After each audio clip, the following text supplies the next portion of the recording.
নমস্কার বন্ধুরা, আমি আজকে যে রেসিপিটি করব সেটি একটা ভিন্ন ধরনের রেসিপি। তো তার জন্য আমি আম নিয়েছি।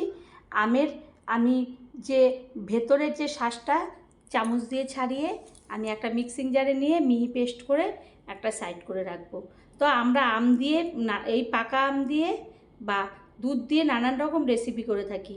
তো একদিন হলে এইরকমভাবে একটা রেসিপি করবেন, দেখবেন বাচ্চারা এবং বড়রা খুব আনন্দ সহকারে খাবে এবং এটা বাচ্চাদের টিফিনেও আপনি দিয়ে দিতে পারবেন। এদিকে ওটাকে সাইড করে রেখে আমি একটা বাটির মধ্যে দুধ বসিয়ে দিলাম। দুধটা ফুটে উঠতেই আমি ছানা কাটানো যে পাউডার থাকে তাকে দিয়ে দিলাম। আমি এখানে ভিনিগার দিয়ে ছানাটা কাটালাম না, কারণ অনেকে ভিনিগারে অ্যালার্জি থাকে, সেই কারণে আমি ছানা কাটানো পাউডার দিয়ে কাটালাম। এতে দুধটার ছানাটা অনেকটা বেশি পরিমাণ পাওয়া যায় আর খুব নরম তুলতুলে হয়। আর কোনো ভিনিগারে যে একটা টকটক গন্ধ আসে সেই গন্ধটাও থাকে না, টকটক ভাব থাকে না। এরপরে আমি ছানাটা কাটিয়ে ঠান্ডা হয়ে গেলে একটা চামচের সাহায্যে আমি জল ঝরিয়ে আমি ন্যাকড়ার মধ্যে ছানাটাকে নিয়ে বেঁধে আমি একদম যেটুকখানি জল থাকবে সেইটুকখানিও ছাড়িয়ে রেখে দেব সাইড করে। তো এইভাবে সমস্ত ছানাগুলোকে আমি দিয়ে দিলাম, এরপরে বেঁধে রেখে দেব। আবার এইদিকে আমি একটা কড়াই বসিয়ে দেব, তার মধ্যে দুধ দিয়ে দেব। তার ছানাটা আমি একদম যখন জল ঝরে যাবে, শুকনো মতন হয়ে যাবে, ততক্ষণ পর্যন্ত আমি রেখে দেব। এরপরে আমি এই ছানার যে পুটলিটা ন্যাকড়ায় বাঁধা সেটাকে খুলে একটা প্লেটের মধ্যে নেব, নিয়ে আমি ওটাকে হাত দিয়ে সুন্দরভাবে হাতে চেটো দিয়ে আমি ভালো করে ডলতে থাকব। এইভাবে প্রথমে ঝুরঝুরে করে নেব, তারপরে চেটোর সাহায্যে একদমভাবে যেরকম মিষ্টি বানাই সেরকমভাবে আমি ডলে একদম পুরো মিহি করে নেব, যাতে না কোনো দানা দানা ভাব থাকে। তো এইভাবে আমার সমস্তগুলো এই ছানা হাতের চেটোর সাহায্যে এরকমভাবে ডলে ডলে করা হয়ে গেছে।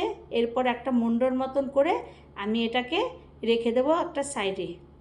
এদিকে দুধটা আমার হয়ে যাবে। দুধটাকে আমি কড়াইয়ের মধ্যে দিয়ে ভালো করে এটাকে সাইড করে রেখে এরপর কড়াইতে দুধটাকে আমি দিয়ে দেব।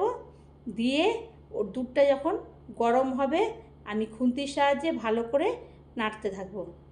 নাড়া হয়ে গেলে যখন টকবক করে ফুটে উঠবে আমি ততক্ষণ পর্যন্ত ওর মধ্যে দিয়ে দেব চিনি। ওই তখন চিনিটা দিয়ে আবারও ভালো করে নাড়তে থাকবো।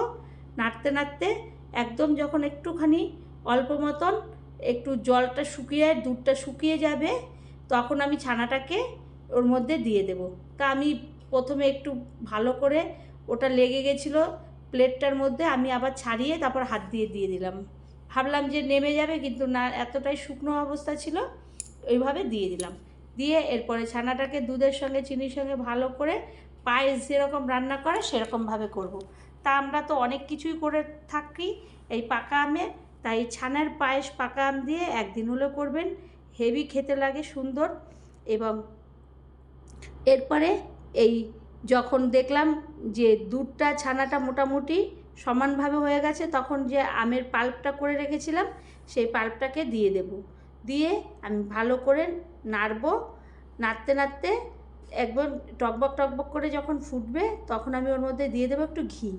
এর আগে আমি কোনো গন্ধযুক্ত কিছু দেইনি, এলাচ দেইনি, তেজপাতা দেইনি, কিছু দেইনি, কারণ আমের যে সেন্টটা সেটা পাওয়া যাবে না। তাও একটু ঘিটা দিলাম, যেহেতু পায়েস, একটা ছানার পায়েস, সেই কারণে।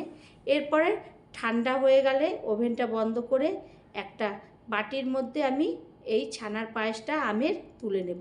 তো পাকা আমের এরকম ছানার পায়েস করলে আপনি রুটি পরোটা যে কোনো কিছু দিয়েই খেতে পারবেন।